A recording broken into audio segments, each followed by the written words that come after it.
સમગ્ર ગુજરાતને હચમચાવી દે તેવો હુક્કા પાણી બંધ અને પરિવાર બહિષ્કારનો કિસ્સો ભરૂચના કવિઠા ગામેથી સામે આવ્યો છે, જેના પડઘા ગાંધીનગર મુખ્યમંત્રી કાર્યાલયમાં પણ પડ્યા છે।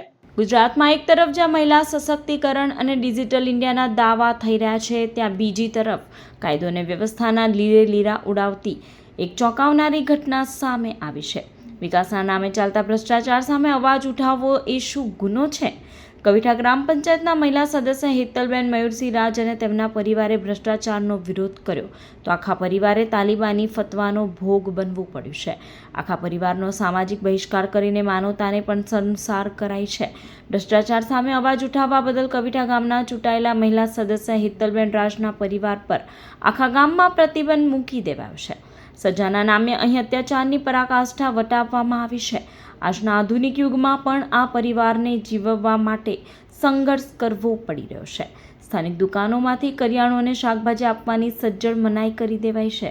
બીમારીના સમયે પણ આ પરિવારને કોઈ તબીબી સહાય ન મળે તેવી સ્થિતિ પેદા કરાઈ છે। આટલું જ નહીં, ઘરનું કેબલ કનેક્શન પણ કાપી નાખવામાં આવ્યું છે। પરિવારને આર્થિક રીતે તોડી પાડવા, ખેતીવાડીમાં મોટું નુકસાન પહોંચાડવાની ખુલ્લી ધમકીઓ અપાઈ રહી છે। આ આખા તાનાશાની અને તાલિબાની ફતવા પાછળ મુખ્ય સૂત્રધાર તરીકે હાલમાં જ ભરૂચ જિલ્લા પંચાયતની ચૂંટણી જીતેલા સભ્ય યતીનભાઈ અરવિંદભાઈ પટેલનું નામ સામે આવ્યું છે। સોશિયલ મીડિયા પર વાયરલ થયેલા વિડીયોમાં તેમની દાદાગીરી અને ધમકીઓ સાફ જોઈ શકાય છે। તેટલું જ નહીં, ગામ લોકોને પણ ડરાવવામાં આવ્યા છે કે જો કોઈ આ પરિવાર સાથે સંબંધ રાખશે તો તેને પણ આ જ રીતે બહિષ્કારનો ભોગ બનવું પડશે। 21મી સદીમાં 19મી સદી જેવા હુક્કા પાણી બંધના યતીન પટેલના ફરમાનમાં મહિલા સભ્યના પતિ કેટલાક ગામ આગેવાનો પણ આમાં સામેલ હોવાનું જણાવી રહ્યા છે। ગામમાં હાલ અજંપા જેવી શાંતિ છે અને ભયના માર્યા અને ગ્રામજનો પણ આ પરિવારની વહારે આવી શકતા નથી। માનવતાને શર્મસાર કરતી સામાજિક બહિષ્કાર કરનારાઓ સામે હવે તંત્ર શું કાર્યવાહી કરે છે તે જોવું રહ્યું। હેતલબેન અને તેમના પતિ દ્વારા સમગ્ર ઘટનાની ફરિયાદ મુખ્યમંત્રી કાર્યાલયમાં કરવામાં આવી છે, ત્યારે હેતલબેન અને તેમના પરિવારને સુરક્ષા અને ન્યાય ક્યારે મળશે તે જોવું રહ્યું। આ ઘટનાએ માત્ર કવિઠા ગામે જ નહીં પણ જિલ્લાને હચમચાવી દીધી છે।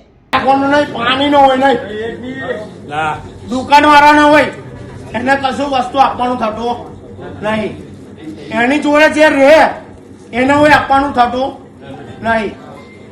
દરેક દુકાન વાળાને બધા રસ્તાનું કઈ કરો યાર, જો આજે નિર્ણય લઈ લેવાનો કે ગામ જોડે રહેવું કે મયું હાટે તો પછી અમે આખું ગામ તમારી જોડે, અડધી રાતે જયારે જરૂર હોય તો ગામને કહી દેવું આપણે ગામ જોડે, બરાબર? હા, ઓકે, ચાલો।